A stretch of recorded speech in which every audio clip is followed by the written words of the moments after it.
तो दिल्ली में बाढ़ के कारण स्थिति चिंताजनक होती जा रही है। जगह जगह जलभराव की समस्या शुरू हो गई है। कई रास्तों को बंद कर दिया गया है। नमस्कार, आप देख रहे हैं न्यूज वॉच इंडिया। मैं हूं आपके साथ पंकज यादव। आईटीओ स्थित ड्रेन का रेगुलेटर टूटने की वजह से जो समस्या है वो और भी ज्यादा गंभीर होती जा रही है। दिल्ली में केजरीवाल सरकार बाढ़ के आगे हथियार डालती नजर आ रही है। सरकार का प्रशासन जब बाढ़ की समस्या से निपटने में नाकाम साबित हुआ तो अरविंद केजरीवाल ने सेना से मदद मांगी है। तो देखिए, सरकार फेल, सेना तैनात। शाहदराबाद एरिया, सुप्रीम कोर्ट, जैतपुर, ये तमाम ऐसे एरिया हैं जहां पर जो बाढ़ का पानी है वो पूरी तरीके से उसने घेर लिया है। Rajghat, ITO, Ring road, Yamuna बाजार, मजनू का टीला, निगम बोध घाट, ये सभी ऐसी जगह हैं। Monastery Market, Wazirabad, Geeta Colony, Shahdara area, Supreme Court. तो ITO, Ring Road, ISBT, Lal Qila, ये तमाम जो जगह है वो पानी से पूरी तरीके से घिर चुकी है, क्योंकि लगातार यमुना का जो जल स्तर है वो बढ़ता जा रहा है। अब दिल्ली सरकार ने भी अपने हथियार गिरा दिए हैं, यानी कि प्रशासन की अगर बात की जाए तो प्रशासन पूरे तरीके से नाकाम साबित नजर आया, क्योंकि जिस तरीके से दिल्ली के अंदर यमुना का जो जल स्तर बढ़ता जा रहा है उस वजह से अब सेना की मदद ली जा रही है।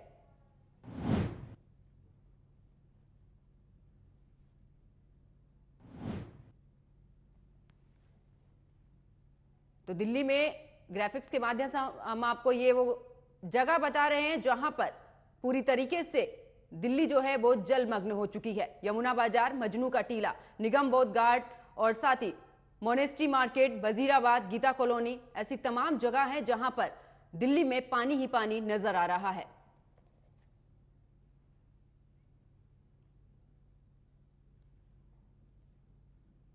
तो सेना की टीम अब आईटीओ के पास तैनात है, जो दिल्ली जल बोर्ड के टूटे हुए रेगुलेटर को दुरुस्त करने में जुटी है। डब्ल्यूएचओ बिल्डिंग के पास पानी की निकासी के लिए ड्रेन को खोलने में जुटी हुई है सेना।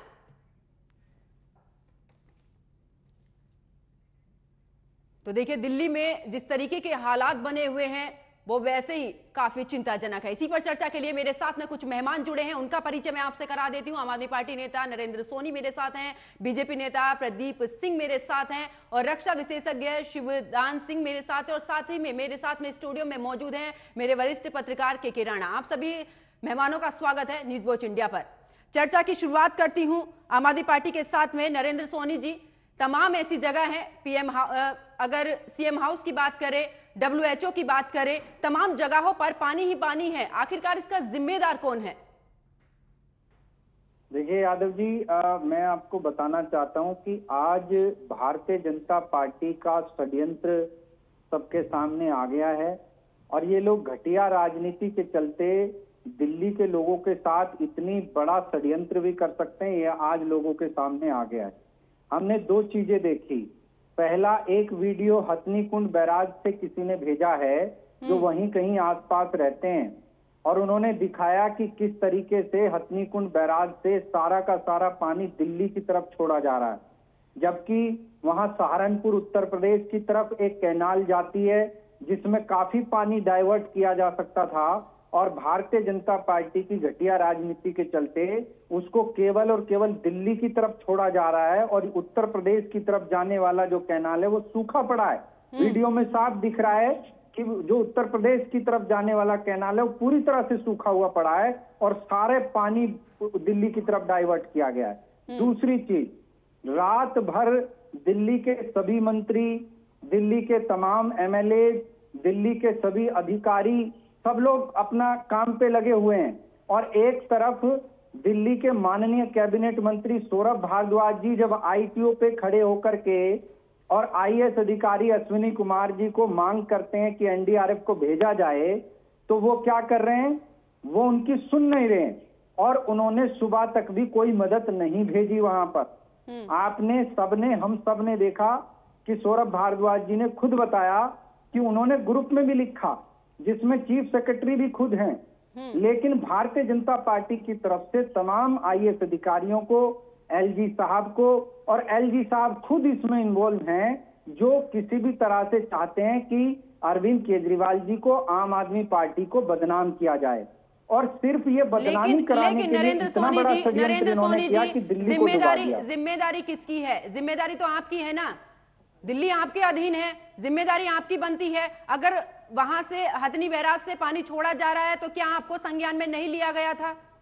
खुद मुख्यमंत्री अरविंद केजरीवाल ने कहा है कि उसके बारे में जानकारी दी गई है, आप ठीकरा फोड़ रहे हैं बीजेपी पर। मुख्यमंत्री सुन लीजिए नरेंद्र जी, मुख्यमंत्री अध्यादेश को लेकर जगह जगह जा रहे हैं और दिल्ली पूरे तरीके से जलमग्न हो रही है, उसकी जिम्मेदारी कौन लेगा? नहीं, देखिए, मैं वही आपको बता रहा हूं कि किस तरीके से जो है भारतीय जनता पार्टी की घटिया राजनीति के चलते ये सब हो पा रहा है, वो मैंने आपको सारी चीजें बताई। आपने सोशल मीडिया के माध्यम से ये वीडियो देखे होंगे, जो हथनीकुंड बैराज से वीडियो आ रहा है, जो अभी सौरभ भारद्वाज जी ने जो एलजी साहब के साथ ज्वाइंट कॉन्फ्रेंस थी उसमें भी बताया और अपनी शिकायत भी दर्ज कराई है। उन्होंने कहा है कि किस तरीके से उन्होंने रात को शिकायत की, लेकिन उस पर सुनाई नहीं की गई अधिकारियों के द्वारा। जहां तक दिल्ली की निपटने की बात है, दिल्ली की सरकार, दिल्ली के माननीय मुख्यमंत्री, तमाम मंत्री, तमाम एमएलए, सब लोग बाढ़ प्रभावित क्षेत्र में जितने लोग रहते हैं उनकी मदद करने में जुटे हुए हैं। लेकिन आप मुझे बता दीजिए कि भारतीय जनता पार्टी का कौन सा नेता मदद करता नजर आया है? दिल्ली के 7 सांसद हैं और केवल मनोज तिवारी एक जगह जाकर फोटो खिंचा के आ गए, उसके बाद कोई भी सांसद दिल्ली का कहीं नजर आया हो तो बता दीजिए आप मेरे को। कोई दिल्ली के लोगों की मदद करने के लिए तैयार नहीं है। ये अपने आप में घटिया राजनीति और ये अपने आप में मैं समझता हूँ कि ये नहीं होना चाहिए जो दिल्ली में भारतीय जनता पार्टी कर रही है। ठीक है नरेंद्र जी, पूछ लेते हैं, बीजेपी नेता प्रदीप सिंह भी मेरे साथ में जुड़े हुए हैं। प्रदीप जी, मेरी आवाज आप तक पहुंच पा रही है? जी, आवाज आपकी पहुंच पा रही है। प्रदीप जी, साफ तौर पर आम आदमी पार्टी आप ही पर ठीकरा फोड़ रही है कि बीजेपी की वजह से ये हालात बने हैं, आप साथ ही नहीं दे रहे हैं आम आदमी पार्टी का। इसमें नया क्या है पंकज जी, इसमें नया क्या है? ये कुछ नया करना जानते भी हैं, सिवाय प्रत्यारोप लगाने के इनके पास कुछ बचा नहीं है। आप देखिए स्थिति कैसी विकराल हो गई और इनके पास सोल्यूशन को रिक्वेस्ट करने के जब ऑक्सीजन नहीं था तब इन्होंने आदरणीय अमित शाह जी को लिखा था। आज स्थिति ऐसी आ गई है तो फिर से इन्होंने केवल चिट्ठी लिखने के माहिर है और कुछ इन्होंने किया नहीं है। स्थिति ऐसी है कि मेरा हृदय नहीं हो रहा है कि मैं आक्रामक रूप अपनाऊं, क्योंकि ये जो है इस समय दिल्ली की जनता की सेवा का समय है। हमारे पार्टी के सारे नेतागण वहां पे लगे हुए हैं कि जो बन पड़े वो किया जाए। प्रशासन आपके पास, पीडब्ल्यूडी आपके पास, सारी चीजें आपके पास। जब एक टन दरवाजे पे आ जाती है, पानी सर के ऊपर गुजर गया, तब आपको याद आ रहा था। 10 दिन 15 दिन पहले से ये सारी चर्चाएं हो रही है, मीडिया के बंधु इस पे कार्यक्रम कर रहे हैं, आप चर्चा हो रही है। ये आज अभी 1-2 दिन में तो अचानक से आई हुई बाढ़ नहीं है ना, ये 10 दिन से आई हुई थी। तब तक अगर आप इतने ही देखें, इनका उद्देश्य अपने हितों की पूर्ति करना है और कुछ भी नहीं है। मैं दिल्ली में रहता हूं, मैं इस समय दिल्ली के जनता के साथ हम ज्यादा खड़े हैं और इस समय इनके आरोपों का जवाब दे करके हम वो कार्य करने वाले समय को नष्ट नहीं करेंगे, क्योंकि इसमें भी ऊर्जा जाती है और भारतीय जनता पार्टी के नेता कार्यकर्ता इस समय क्षेत्र में लगे हुए हैं, जहां पहुंच सकते हैं, जो कर सकते हैं वो कर रहे हैं। और इनके पास सिवाय ऑफेंस करने के कुछ बचा नहीं है। ठीक है प्रदीप जी, इस राजनीति की आवश्यकता नहीं है पंकज जी। ठीक है प्रदीप जी, आपके पास वापस लौटूंगी। नरेंद्र सोनी जी, ड्रेन रेगुलेटर टूट चुका है, क्या आपको जानकारी है इस मामले में? अगर उसकी मरम्मत हुई होती पहले से तो शायद आज दिल्ली का यह हाल नहीं होता। इसकी जिम्मेदारी लेते हैं आप? कि दिल्ली में आम आदमी पार्टी की सरकार है तो आम आदमी पार्टी की ये जिम्मेदारी है, हम लोगों की जिम्मेदारी है कि हम लोगों को सुरक्षित स्थानों पर पहुंचाएं, लोगों को जो है सुरक्षा मुहैया कराएं, लोगों को राहत कैंपों तक ले जाएं। ठीक है, बाढ़ से वो नजर आ रहा है नरेंद्र जी, वो नजर आ रहा है। मेरा काम हम कर रहे हैं। हाँ, वो काम हम कर रहे हैं। ड्रेन रेगुलेटर जो टूटा है उसकी जानकारी थी आम आदमी पार्टी को, प्रशासन को उसकी जानकारी थी, वो टूटा है, उस वजह से इतना पानी भरा है दिल्ली के अंदर, कहीं लापरवाही नजर नहीं आ रही है आपको? नहीं, आईटीओ में जब ये आईटीओ में हुआ तो बताया ना, लाइव बताया, और रात भर दिल्ली के जो कैबिनेट मिनिस्टर हैं सौरभ भारद्वाज जी, वो वहीं मौजूद थे, वो रात भर वहीं रहे हैं, पूरी टीम के साथ वहां मौजूद रहे हैं। लगातार काम किया जा रहा है, सब पे काम किया जा रहा है। मैं तो कह रहा हूँ भारतीय जनता पार्टी का 7 सांसद है दिल्ली के अंदर, उन्हें बताइए ना, उनसे तो पूछिए जनता की। हालात बिगड़ने के पास ठीकरा फोड़ने से, इसकी टोपी उसके सर, उसकी टोपी इसके सिर रखने से नहीं। आप मुझे जवाब दीजिए, क्या यमुना में जो ड्रेन रेगुलेटर है उसकी मरम्मत के लिए कितने अधिकारी वहां पर पहुंचे थे, क्योंकि हर साल बाढ़ की स्थिति होती है, हर साल हथनी बैराज से पानी छोड़ा जाता है। तो इस दौरान क्या आपको जानकारी थी कि वहां पर इस तरीके के हालात बन सकते हैं, और अगर जानकारी थी तो क्या उसको पहले से ही मरम्मत उसकी नहीं कराई जानी चाहिए थी? आज सेना को उसमें आना पड़ा है। नहीं यादव जी, आप मुझे ये बताइए, क्या हर साल इतना पानी आता है? हर साल पानी तो छोड़ा जाता है ना, बाद इतना पानी आया है ना, जितना पानी हर साल आता है। नरेंद्र जी हालात तो तैयारियां सारी होती हैं। हम फ्यूचर का नहीं सोच सकते, लेकिन हम फ्यूचर को लेकर अपनी तरफ से व्यवस्था तो कर सकते हैं ना। अपनी तरफ से सारी व्यवस्थाएं की गई थी। अब हमने बताया ना कि जब भारतीय जनता पार्टी षड्यंत्र करने लगेगी और उन्होंने उत्तर प्रदेश की तरफ पानी छोड़ने के बजाय सारा पानी दिल्ली की तरफ छोड़ दिया, तो अब बताइए कि दिल्ली वाले खाली उनके वोट देने के लिए 7 सांसद भारतीय जनता पार्टी के बना रखे हैं दिल्ली वालों ने। 15 सालों तक इनकी नगर निगम में सरकार बनाई दिल्ली वालों ने।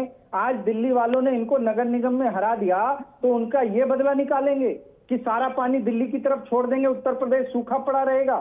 ठीक है नरेंद्र जी, इसलिए तो दिल्ली के लोगों ने आपके पास वापस लौटूंगी। मेरे साथ में रक्षा विशेषज्ञ भी जुड़े हुए हैं, उनका रुख करती हूँ। शिवदान जी, सेना को आखिरकार अब दिल्ली के हालातों में आना पड़ा है, किस तरीके से योजना है सेना की, किस तरीके से इससे निपटा जाएगा, क्योंकि ड्रेन रेगुलेटर जो है वो पूरी तरीके से खराब हो चुका है। देखिए, सेना सीमाओं पर फर्स्ट लाइन में रहती है और सबसे आगे देश को डिफेंड करती है। उसके अलावा सिविल के अंदर आंतरिक विषयों में सेना हमेशा सिविल प्रशासन के साथ एक स्टैंड बाय मोड में रहती है कि जब भी सिविल प्रशासन को उनकी जरूरत पड़े वो आकर के सिविल प्रशासन की हेल्प करें। बिल्कुल। इसमें सेना के अंदर एक हमारी इंजीनियर कोर है जिसका काम सड़क, इस प्रकार के पुल, इस प्रकार के वाटर रेगुलेटर्स इत्यादि को हैंडल करना सेना के लिए। तो हमारी सेना की जो स्पेशलाइज्ड कोर है, इंजीनियर कोर के जवान ही इस काम के लिए लगे हुए हैं और मुझे बहुत शीघ्र आशा है कि ये काम शीघ्र वो करेंगे। मगर मैं यहाँ ये पूछना चाहता हूं कि जैसे सेना अपनी किसी युद्ध की तैयारी में पहले से जुट जाती है, तो ये सिविल प्रशासन जिसका भी है उसने ये पहले क्यों नहीं प्लानिंग की कि उसके बाढ़ को रोकने के संसाधन क्या दुरुस्त हैं? क्या जितने भी पानी के आउटलेट है दिल्ली में वो प्रॉपर क्लीन हो चुके हैं? क्या हम बरसात के लिए तैयार हैं? क्या इस प्रकार की हमें व्यवस्था करनी चाहिए जिससे सड़कों में पानी ना भरे? क्या वो सारे वाटर आउटलेट क्लीन किए गए थे? इस प्रकार की बातों को मैं जानना चाहता हूं जिसकी भी सरकार है कि क्या तैयारी की गई थी बरसात के मौसम के लिए दिल्ली के अंदर। ये जो हमारी सरकारें हैं इनका मुख्य रोल होता है आधारभूत ढांचे को रिपेयर करना, आधारभूत ढांचे को मजबूत बनाना, बिल्कुल, ना कि लोगों को फ्री बिजली देना, पानी देना। ये सब अलग चीज है, पहला काम है आधारभूत ढांचे को मजबूत करना। बिल्कुल। तो क्या इस बरसात के लिए दिल्ली सरकार तैयार थी? ये जवाब मैं जानना चाहता हूं। बिल्कुल नरेंद्र जी जवाब दीजिए, फिर के राणा जी आप ही के पास आऊंगी सीधा। आपकी बात का जवाब देना चाहता हूं सिंह साहब कि दिल्ली बरसात से, अगर दिल्ली के अंदर बारिश हो रही है तो उसके लिए दिल्ली का सिस्टम पूरे तरीके से तैयार है। जैसे बारिश होती है 2-3 घंटे के अंदर सारा पानी निकाल दिया जाता है। 680 पीडब्ल्यूडी ने पंप लगा रखे हैं पूरी दिल्ली के अंदर, 100 से ज्यादा मोबाइल पंप लगा रखे हैं दिल्ली के अंदर। लेकिन मैं फिर कहना चाह रहा हूं, ये बरसात का पानी नहीं है, ये जिससे दिल्ली आज डूब रही है, पानी पानी हो रही है, ये सारा का सारा पानी नरेंद्र जी सवाल, नरेंद्र जी आपकी व्यवस्था धरातल पर दिख रही है। वही सवाल उन्होंने भी उठाया है कि धरातल पर आपको पता होना चाहिए आने वाले समय में कैसे भी हालात राज्य में हो सकते हैं। तो क्या उससे निपटने के लिए आपके पास में कोई प्लानिंग नहीं है? क्या जो प्लानिंग पहले से बनी हुई है उसी पर काम करेंगे? कुछ एडवांस में काम नहीं करना है अपनी तरफ से? नहीं, मैं ये कह रहा हूँ यादव जी कि कितना एडवांस में काम करेंगे हम लोग, बताइए। कि जब जिसके पीछे षड्यंत्र शामिल हो जाए और जो नरेंद्र जी हर चीज में राजनीति नहीं, यहाँ पर जनता बेहाल हो रही है। राजनीति से ऊपर उठकर देखिए, व्यवस्था को देखिए, हर चीज में राजनीति नहीं। मैं आपके पास वापस लौटूंगी, मेरे साथ में वरिष्ठ पत्रकार हैं के राणा जी। हाँ, मैं आपके पास जनता पार्टी को भी बोला जाए। बिल्कुल, मैं बीजेपी से भी पूछूंगी, मेरा यही कहना है। आप दोनों की ही है ना वहां पर सरकार, दोनों से ही पूछूंगी। के राणा जी, जिस तरीके से हालात बने हुए हैं दिल्ली के, क्या लगता है, क्योंकि जिस तरीके से रक्षा विशेषज्ञ भी कह रहे हैं, क्या पूरी तरीके से वहां पर व्यवस्था है? क्योंकि पानी का एक दूसरे पर आरोप लगा देने से नहीं, वहां की व्यवस्था किस तरीके से दुरुस्त की जाए, ये बड़ा सवाल है। पंकज, जो दोनों प्रवक्ता हमारे साथ हैं, तो इन दोनों को शर्म आनी चाहिए। दूसरा ये कि इससे पहले हम थोड़ा सा बाढ़ की स्थिति को समझ लें तो दिल्ली के भीतर 12,000 किलोमीटर की जो सड़कें हैं, वो उन सड़कों का जो जिम्मेदारी है वो पीडब्ल्यूडी के पास आती है, यानी कि दिल्ली सरकार के अंडर में। उनमें से उसके जो 12,000 किलोमीटर का एरिया है, सड़कों का जो 60 फीट से कम दूरी की है, उन सड़कों का जिम्मेदारी एमसीडी उठाती है, जो अभी भी आम आदमी पार्टी के अंडर में है। यानी कि अब दोनों जिम्मेदारी आम आदमी पार्टी के अंडर में है। जब बरसात का समय आता है तो उस समय पर एक जो मानक है उसके आधार पर मार्च तक सारे जो जितने भी नाले हैं या नालियां हैं उन सबकी सफाई हो जानी चाहिए मार्च अप्रैल तक। मार्च अप्रैल छोड़िए, जून जुलाई तक भी सफाई नहीं होती है। दोनों प्रवक्ता बता दें कि जब एमसीडी बीजेपी के पास थी तब कितनी सफाई कराई थी और आज आम आदमी पार्टी के पास है तो कितनी सफाई कराई। अब दोनों के बयान सुन लीजिए। पीडब्ल्यूडी वालों ने यह बताया कि छोटी जो कॉलोनियों में नालियां हैं, जो छोटे नाले हैं, उनकी सफाई नहीं हुई है, इसी वजह से पानी सड़कों तक पहुंचा और बड़ी सड़कों तक पहुंचा है। इसी के साथ एमसीडी वालों ने यह कहा कि बड़े नालों की सफाई नहीं हुई है, इसलिए कॉलोनियों तक पानी पहुंचा है। यानी कि दोनों एक दूसरे को टोपी पहना रहे हैं, इससे ज्यादा कुछ नहीं। इसकी एक और दूसरी स्थिति है दिल्ली के अंदर बाढ़ होने की। 3 बैराज हैं दिल्ली के कोनों पर, जिनमें से एक ओखला बैराज, एक आईटीओ बैराज जिसका ड्रेन अभी खराब हो चुका है, और एक आईटीओ, और साथ में एक वजीराबाद। अब इन तीनों की जो रखरखाव की स्थिति है वो 3 राज्यों की सरकार के पास है। आईटीओ वाला हरियाणा सरकार के पास है, ओखला वाला उत्तर प्रदेश सरकार के पास है, और साथ में वजीराबाद वाला दिल्ली सरकार के अंडर में आता है, जो दिल्ली सरकार का जल बोर्ड उसकी निगरानी करता है, उसका प्रबंधन करता है। तीनों में से किसी भी बैराज की सफाई ठीक से नहीं हुई है। तीनों सरकारें अपने हिसाब से सफाई करती हैं, और जब तक इन तीनों बैराज की सफाई, इसकी देखरेख, इसका प्रबंधन किसी एक हाथ में नहीं जाता है, और जब तक उनकी सफाई बेहतर नहीं हो जाती तब तक दिल्ली की स्थिति ऐसी ही होगी, बाढ़ वाली स्थिति होगी। और ये अब दोनों को इस बात पर शर्म करनी चाहिए, क्योंकि हरियाणा और उत्तर प्रदेश की सरकार बीजेपी की है और आम आदमी पार्टी की सरकार दिल्ली में है, और अब दोनों ही घेरे में है कि आखिर इन बैराज की सफाई क्यों नहीं हुई थी। ड्रेन खराब था तो उसकी जिम्मेदारी कौन लेगा, और इसकी जिम्मेदारी किसके ऊपर अब ये डालेंगे। क्या अब ये बीजेपी वाले इस बात की जिम्मेदारी लेंगे कि ड्रेन खराब हुआ है, साफ सफाई में कमी रही, या आम आदमी पार्टी इस बात की जिम्मेदारी लेगी कि यहां छोटे नालों की या बड़े नालों की साफ सफाई होना जरूरी था, जो नहीं हो पाया है, और इसलिए अब दोनों को शर्म करनी चाहिए। ठीक है नरेंद्र जी, जवाब दीजिए, अब कितनी सफाई व्यवस्था? देखिए राणा जी, मैं बताना चाहता हूं, मैं आपकी बातों को बिल्कुल मैं समझ रहा हूं, और आपकी बातों को मैं सहमत भी इस बात से हूं कि जहां आम आदमी पार्टी की सरकार है, आम आदमी पार्टी को, हमारी सरकार को हम उसकी जिम्मेदारी लेते हैं, मना नहीं कर रहे हैं। जहां हमारी जिम्मेदारी है उसको हम मना नहीं कर रहे हैं, लेकिन हम ये भी कह रहे हैं साथ में कि जिस घटिया राजनीति के चलते ये सारा पानी दिल्ली के अंदर भर रहा है वो नहीं होनी चाहिए। नरेंद्र जी, नंबर मेरा एक तो बात। सीधा सा सवाल है, दूसरी बात, सफाई हुई या राणा जी नहीं एक हुई? मिनट कंप्लीट कर पानी लेता हूँ, किसने आपकी छोड़ा, बात पे आ किसने रहा हूँ, नहीं छोड़ा, ये आप मेरा ही की सवाल बात पे आ नहीं रहा हूँ। है। नरेंद्र जी, पानी किसने छोड़ा नहीं छोड़ा ये सवाल नहीं है, सफाई आपने कराई नालों की, जो उसी मार्च पे आ तक रहा हो हूँ, जानी उसी पे आ चाहिए रहा थी, हूँ। मानकों के हिसाब से, सरकारी मानकों के हिसाब से जो सफाई मार्च अप्रैल तक होनी चाहिए थी वो की गई, हाँ या ना? देखिए मैं आपको बता रहा हूं, दिल्ली सरकार के पास जितने भी नाले हैं उनकी भी सफाई की गई, और जितने नगर निगम के कितना पास झूठ बोलेंगे, आपका पीडब्ल्यूडी वाला विभाग कहता है कि एमसीडी के अंडर वाले नालों की सफाई नहीं हुई, एमसीडी वाला कहता है पीडब्ल्यूडी वालों की सफाई नहीं हुई, आप कह रहे हैं सफाई हुई है, कैसे मान लूं? आप बताइए ना, जवाब कैसे सुनना मान लूं नहीं मैं? चाहते तो मैं कैसे जवाब दे पाऊंगा? नहीं तो आप अगर सही बताइए, जवाब देंगे तभी सुना जाएगा ना आपका जवाब। भारतीय जनता पार्टी से ये जानने का प्रयास करिए कि जब बारिश में पानी भरा तो सबसे ज्यादा तो इंडिया गेट पे भरा, जिस पर करोड़ों रुपया खर्च करके सेंट्रल विस्टा बनाया, वहां पे नाव चल रही थी, तो वहां की सफाई किसकी जिम्मेदारी है? वहां की सफाई तो एनडीएमसी करता है, वहां की सफाई तो केंद्र सरकार के अंडर में आती है सीधे सीधे, लेकिन वहां पर भी नाव चल रही थी, वहां की जिम्मेदारी कौन बताएगा? दोनों से था, इसीलिए मैंने दोनों प्रवक्ता के लिए यह बात बोली कि दोनों को शर्म करनी चाहिए और जिम्मेदारियां लेनी चाहिए अपनी।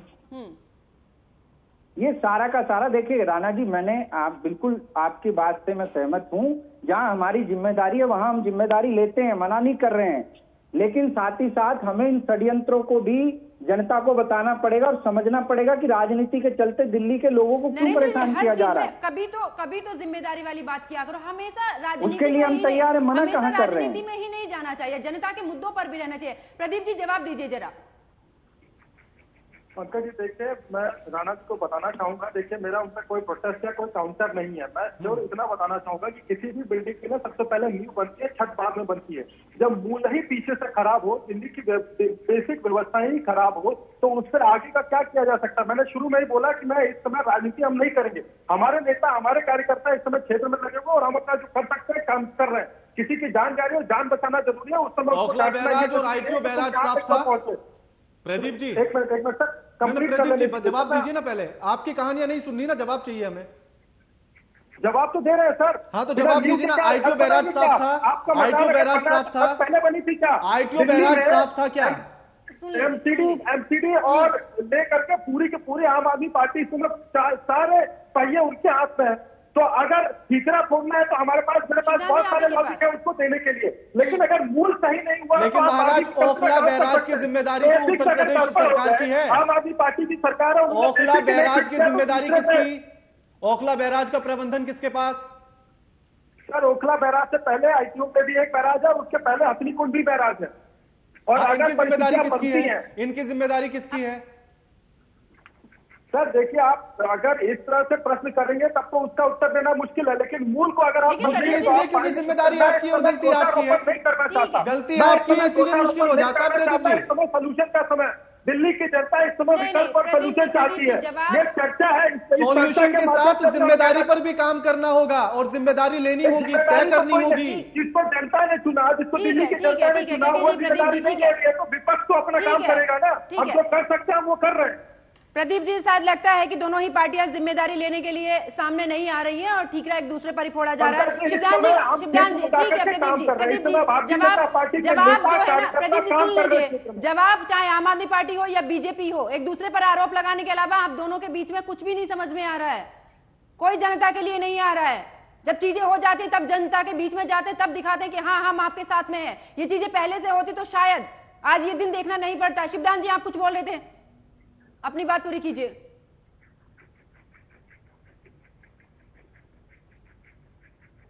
पानी भरेगा जब आगे आउटलेट बंद है, जब उसके सीवर सिस्टम पूरा ब्लॉक है तो आउटलेट तो भरेगा। जो भी अभी तक रिपोर्ट्स आ रही हैं अपनी सेना की, सेना ने यही पाया है कि सारे वाटर आउटलेट बंद थे और जिस सिस्टम को, जो सिस्टम खराब हुआ है उसकी कोई रिपेयर, कोई वीकली, कोई जो रेगुलर मेंटेनेंस है उस पर कोई ध्यान नहीं दिया गया था सिविल एडमिनिस्ट्रेशन तरफ से। तो ये चीजें सब दिखाती हैं कि हम जो असेंशियल चीजें हैं, जो बेसिक चीजें हैं जिनसे हमारा जनजीवन चलता है, उसकी तरफ हमारा ध्यान सरकारों का नहीं है। केवल ये है कि हमें चीप पॉपुलैरिटी कैसे मिले और हम कैसे लोगों के साथ बिल्कुल खाना पूर्ति वाली चीज है। नरेंद्र जी, अब तो रिपोर्ट भी सामने आ चुकी है, आप क्या कहेंगे? क्योंकि समय बहुत कम है, छोटा सा कमेंट मैं आपसे चाहूंगी, क्योंकि सफाई के लिए बजट भी आता है, यमुना की सफाई के लिए बजट भी आता है। बिल्कुल बिल्कुल बिल्कुल, सबके लिए बजट होता है और सारे काम किस तरीके से किए जाते हैं। मैं छोटा सा कमेंट इस पे देना चाहता हूं कि नगर निगम पे आधे से ज्यादा सिस्टम ठीक करने का दिल्ली का सिस्टम नगर निगम के हाथ में होता है। आम आदमी पार्टी की सरकार के पास इस बार नगर निगम आया है, लेकिन ये जो 15 सालों से इन्होंने सिस्टम को सड़ाया है भारतीय जनता पार्टी ने, उसकी काफी देन है इसमें, ये जो आज दिल्ली के लोग झेल रहे हैं। लेकिन मैं ये समझता हूं कि अब हमारे पास आया है, इसको ठीक करने में थोड़ा समय जरूर लगेगा, लेकिन ये सिस्टम सुधरेगा। दिल्ली का सिस्टम, अब जब दिल्ली के हालात बिगड़ चुके हैं तब आपको याद आई है कि सिस्टम सुधरेगा। चलिए, समय कम होने के चलते चर्चा को यहीं पर ही रोकना होगा। आप सभी मेहमान मेरे साथ में जुड़े, आप सभी का बहुत बहुत शुक्रिया। तो देखिए, जिस तरीके से अगर बात की जाए दिल्ली की, तो दिल्ली में जो बाढ़ की स्थिति है वो लगातार बनी हुई है।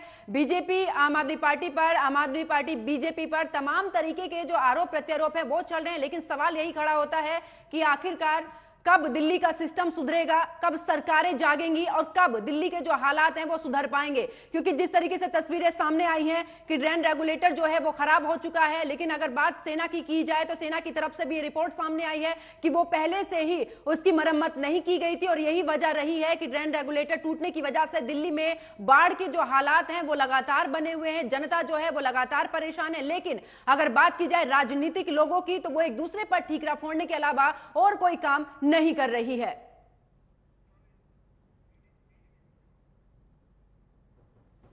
तो देखिए, सड़कों पर पानी आ चुका है। ये हालात हैं दिल्ली के, जहां पर सरकार फेल है और वहां पर अब मोर्चा जो संभाला है वो सेना ने संभाला है। क्योंकि अगर बात की जाए यहां पर ड्रेन रेगुलेटर की, तो वो टूट चुका है, जिस वजह से दिल्ली में बाढ़ की स्थिति हुई है। अगर आम आदमी पार्टी की बात की जाए तो आम आदमी पार्टी का साफ तौर पर कहना है कि दिल्ली के अलावा 2 ऐसे बैराज है जहां पर पानी छोड़ा जा सकता था। हरियाणा की तरफ से जिस तरीके से हथनी बैराज से पानी छोड़ा गया है, वही वजह है कि दिल्ली के ऐसे हालात बने हैं। लेकिन अगर दिल्ली के ऐसे हालात बने हैं तो क्या प्रशासन को उससे पहले पूरी तरीके से व्यवस्था नहीं करनी चाहिए थी? ऐसे तमाम बड़े सवाल हैं जो ये सोचने पर मजबूर कर देते हैं कि क्या व्यवस्था रही है दिल्ली की। तो मेरे साथ फिलहाल इतना ही। आप देखते रहिए न्यूज वॉच इंडिया। नमस्कार।